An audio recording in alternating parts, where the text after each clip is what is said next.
Por conseguinte, quando os governos dizem que estão a fazer coisas e que a economia está a responder, é mentira, como aquele gráfico mostra. Portanto, nós na conjuntura, no médio prazo e no curto prazo, não fazemos coisa nenhuma. Os governos não fazem nada que seja útil ou que seja excessivamente útil. É só conversa e, portanto, não acreditem. No longo prazo, também não fizemos nada para resolver o longo prazo. E esta é que é a angústia da economia portuguesa. Quer dizer, está-se agora a tratar neste tarantantam por causa do petróleo e da comida e dos juros e não sei o quê, mas é um tarantantam que nos veio chamar mais cedo para a nossa realidade. E é desta realidade, desta verdade, que os portugueses têm de convencer. Nós, no mínimo, acompanhamos a Europa um bocadinho abaixo. Portanto, o que é que está a acontecer? Que margem de manobra é que nós temos para resistir à crise? Eu acho que o pior não é a margem de manobra para a crise. O pior é que nós temos grandes dificuldades para enfrentar a crise e não foi feito o suficiente para daqui a uns anos termos um outro país. Esta é que é a gravidade da situação. Temos andado a enganar, nós não resolvemos os problemas de fundo, não temos justiça, não temos ensino, não combatemos a corrupção, não temos mercado de arrendamento, etc. O Estado deve e não paga. Ora viva, caros patriotas. No vídeo de hoje vamos dar início a uma série de vídeos que vamos falar sobre algumas figuras políticas e figuras públicas que fizeram alguma diferença em Portugal. Vamos começar pelo Medina Carreira, que foi jurista e político. Ele foi antigo Ministro das Finanças. Ele simplesmente não tinha papas na língua e dizia aquilo que a situação real do país sem qualquer rodeios.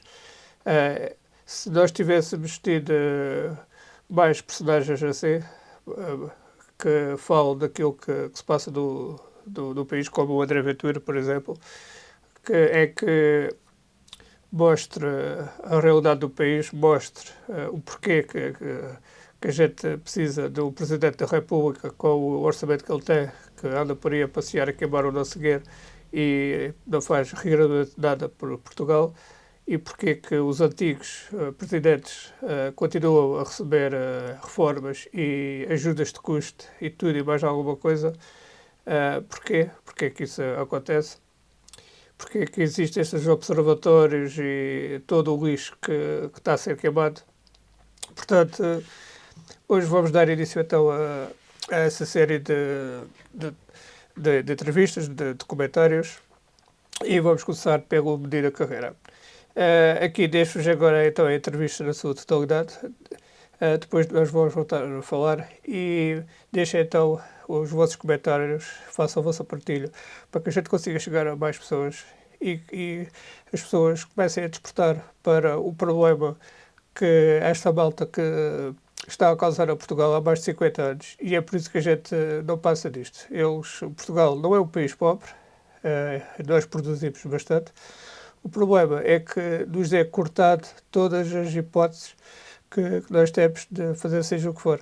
Nós, se formos pagos para não produzir nada, somos pagos para não ir à pesca, para não usar todos os recursos de mar que nós temos, e isto tudo por políticas corruptas e incompetentes que estes governantes andam a fazer há mais de 50 anos. Portanto, pronto, vamos então ouvir o Medina Carreira e já voltamos a falar. Temos uma série de vícios vai que não pagar agora. Vai pagar um bocadinho. Há uma nova lei que vai permitir pagar mais depressa. Não é preciso lei nenhuma para pagar o que se deve. Há uma lei de decência que se cumpre. Bom, não percebo porque é que o Estado não paga. E esse é que é o grande problema para mim, é que temos andado a ser enganados, dando a ideia de que o país anda a reboque do que os governos fazem, é uma mentira. Eu tinha proposto um gráfico, mas aqui a técnica da RTP rejeitou. Não, vamos mostrar o seu gráfico. Não foi possível, foi digitalizá-lo, mas vamos mostrar. Mas eu vou mostrar para mostrar que não é blague esta de que os governos não influenciam rigorosamente nada. É isto. Ali do ano 2000 para diante, aquela linha rosa é a evolução da economia portuguesa desde 98 até 2006. E nós vemos que em 98 e 99 e 2000 nós andámos acima da Europa, que é a linha verde, e depois de 2000 temos vindo a cair sempre.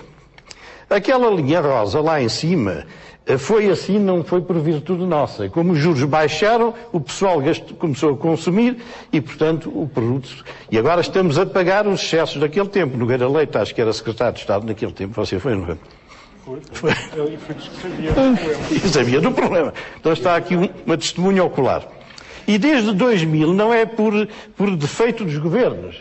A nossa economia acompanha a economia europeia. Reparem que a linha verde e a linha cor-de-rosa, quando sobe uma, sobe outra. Porque é o seguinte, quando os governos dizem que estão a fazer coisas e que a economia está a responder, é mentira, como aquele gráfico mostra. Portanto, nós na conjuntura, no médio prazo e no curto prazo, não fazemos coisa nenhuma. Os governos não fazem nada que seja útil ou que seja excessivamente útil. É só conversa e, portanto, não acreditem. No longo prazo, também não fizemos nada para resolver o longo prazo. E esta é que é a angústia da economia portuguesa. Quer dizer, está-se agora a tratar neste tarantantam por causa do petróleo, da comida e dos juros e não sei o quê, mas é um tarantantam que nos veio chamar mais cedo para a nossa realidade. E é desta realidade, desta verdade, que os portugueses têm de convencer. Nós, no mínimo, acompanhamos a Europa um bocadinho abaixo. Portanto, o doutor considera que a crise estrutural que o país tem, que é uma crise estrutural, é muito mais grave do que esta pontual é muito mais grave, que está a acontecer dos combustíveis ou da comida ou das matérias-primas? Deixa os combustíveis, isso não é o problema mais sério. É sério, mas não é o mais sério. O nosso problema sério é que nós fomos desmantelando o aparelho produtivo. Nós temos hoje uma indústria mínima. Eu ainda ontem, para vir aqui, estive a fazer contas, os serviços, ser banca, hotéis, restaurantes, turismo, representam 70% do valor acrescentado em Portugal. 70%. E a gente não exporta serviços. O único serviço que a gente exporta é o turismo, que vale qualquer coisa, 4 mil milhões de euros em 2007. E por conseguinte, esta falta de uma capacidade industrial, que está a desaparecer todas as quinzenas, como se sabe, fecha aqui, fecha ali, fecha acolá, foram as indústrias do tempo da EFTA, que vieram para aqui nos anos 60, por causa da mão de obra barata e da facilidade com que nós exportávamos para os países da EFTA. Bom, isso acabou, eles estão a ir embora. E não substituímos por nada. Andamos a substituir por conversa. E, portanto, o nosso problema é grave hoje e é um problema dificílimo amanhã. Dizer mal. O Dr. Basílio Horta conhece-me, estivemos juntos na política, ele era deputado, eu era ministro, portanto, conhecemos há muito tempo. O doutor esteve no CDS. Ele sabe, estou. Está ainda. Ele sabe que eu estive sempre no mesmo lugar e sempre dizendo as mesmas coisas. Há 30 anos que digo as mesmas coisas. E o país está do estado em que está. Bom, esta mensagem é uma mensagem errada do Dr. Basílio Horta, porque ele está convencido que o país se mobiliza com conversa. E o país tem que se mobilizar com verdade. Portugal não tem um futuro satisfatório se não for a partir da verdade. Entra governo, sai governo, 6 primeiros meses não fazem coisa nenhuma porque não sabem, 1 ano e meio antes das eleições param de fazer, porque conseguindo governa-se 1 ano, 1 ano e meio. Porque conseguindo, os grandes problemas não são atacados. E estes são os grandes problemas. Nós temos de criar um tecido industrial para poder exportar. Porque com serviços nós não vamos equilibrar a nossa vida. Estamos a viver 10% acima das nossas possibilidades.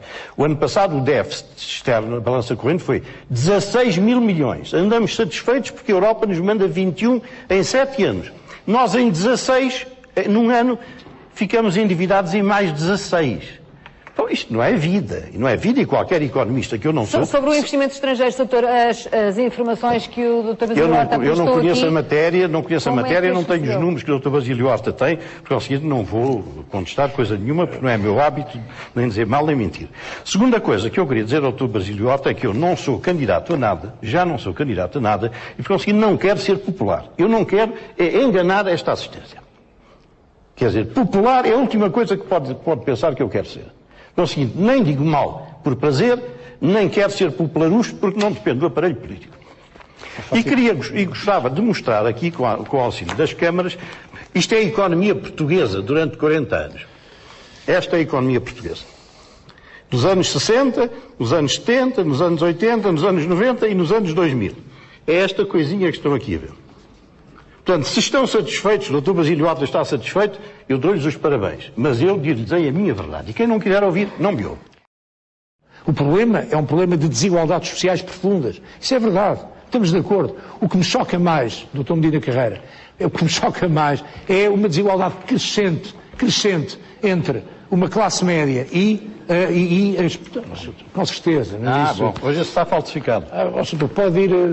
Ouça, isto é que é verdade, o resto é conversa. Doutor, desculpe, Basílio Horta, eu não venho para aqui para entreter esta gente. Porque esse seu discurso é o do Primeiro-Ministro todos os dias. Doutor, desculpe. E não serve para nada, porque não resolve problema nenhum. Ele não está a resolver problemas a prazo, nem está a resolver problemas atuais. Os problemas atuais não têm solução porque ele não tem poder. Os problemas a prazo não estão a ser resolvidos. Justiça. Eu sou advogado. Processos continuam 12, 14, 16, 18, 20 e 23 anos. O doutor, se quiser... A juíza do Tribunal de Comércio. Basílio Horta, deixe-me falar. Com certeza. Então eu vou-me embora, fica cá você e o Primeiro-Ministro. Eu tenho que falar com O Primeiro-Ministro não está Não, aqui. traz-me para cá para ajudar o Basílio Horta. Não, é porque esta conversa é que liquida este país. É que as pessoas ficam anestesiadas, que isto não interessa nada. Porque o que o Basílio Horta faz é o pior tipo de raciocínio. É comparar um ano com o outro. Basílio Horta, o que diz num país é isto. Não é o trimestre primeiro com o trimestre segundo. E isso é uma maneira de embebedar a sociedade. O país precisa de medidas que ponham o país a andar para o futuro, não é para a conversa fiada da legislatura. E precisa de medidas que deem satisfação à imoralidade da nossa vida. Aquilo que se passa entre os que ganham muito e os que ganham pouco ou nada é uma imoralidade. Não vale a pena estarmos à espera que de Bruxelas nos digam que somos os piores da Europa. Nós sabemos. Simplesmente, quando é dito por um de cá, ninguém liga para a vida nenhuma. Ali a Lusa não dá notícia daquilo que se diz cá, mas se calhar dá daquilo que vem de Bruxelas. E estão 3 dias a falar da mesma coisa. Portanto, não é verdade. Porque ele antes de estar na Lusa já esteve no Expresso e no Sol. Eu conheço há 20 anos. Portanto, é preciso, no imediato, realmente... Eu já lhe dou a palavra. Deixa terminar para dar uma possibilidade concreta de modernizar o país. Nós temos... Eu posso começar também a dizer coisas definitivas. Mas eu já lhe vou dar a palavra, doutor. Temos de cuidar do problema da segurança pública. Tudo leva a crer que a criminalidade se intensifique. E qualquer dia, se calhar, vamos ter um desgosto muito maior do que aquele que já temos, que todas as semanas mata um sujeito aqui, outro ali, outro acolá. O ISP, se está a cair a receita, tem que se mexer no ISP. Apesar de tudo o que diz a doutora Manuela Ferreira Leite, etc. E isto é para o imediato. Agora, para o futuro, é sempre o velho problema. Ali o nosso amigo da Lusa diz que nunca me ouviu dizer solução nenhuma. Olha, pagar o que o Estado deve desde já. Mexer na justiça, até a juíza do Tribunal de Comércio de Lisboa disse se eu fosse um estrangeiro não investia cá. E o Basílio Horta nunca tratou desse assunto. Você já tratou da justiça. Isso é que era preciso. O doutor irrita-se com as coisas boas. Ai, com as boas? Fica irritado. Ai, com a boa justiça. Não, Basílio Horta, é que você dá a esse ar num país que está, num país que dentro de ouça. Contas feitas, se nós nos comportarmos como de 2000 a 2006, em 2020, Portugal é o país mais pobre da Europa. É esse o resultado dessa mensagem. Os portugueses têm que ser mobilizados pela coragem e pela verdade. Não é pela alcoolização da sociedade que vocês estão a praticar. E pronto, caros patriotas, o que é que acham deste discurso? O que é que acham deste tipo de pensamento?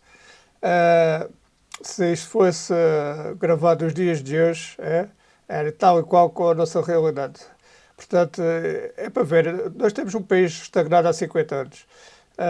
A única diferença que existe é os dinheiros que a malta lá de fora injeta aqui de vez em quando, que vai a maior parte para os destinos que a gente sabe.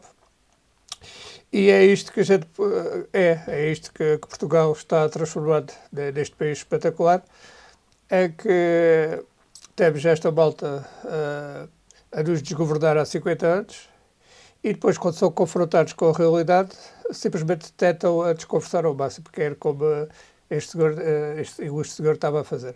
Nos dias de hoje, eles até já fogem dos debates, dizem, não, olha, deixa lá estar isso, que hoje está um dia tão bonito, ou então, como o Selfies disse uma vez, então eu estou a comer aqui um gelado Santorini tão bonito e vocês vêm me chatear.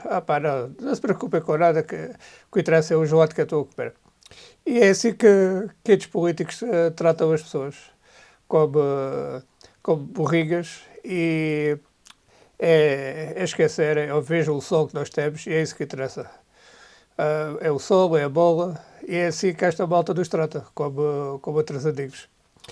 E pronto, caros patriotas, foi o vídeo de hoje. Nós vamos então depois vos trazer mais episódios deste género, para que vocês possam recordar as figuras que realmente faziam ou tentavam fazer alguma diferença por Portugal. e que já foram esquecidas. E como o português tem a memória muito curta, que já não se esquece, que já não se lembra quem é que fundou Portugal há uns meses atrás.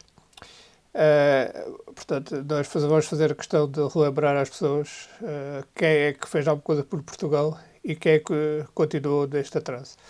Um bem-aja, caros patriotas, e força que Portugal ainda é nosso.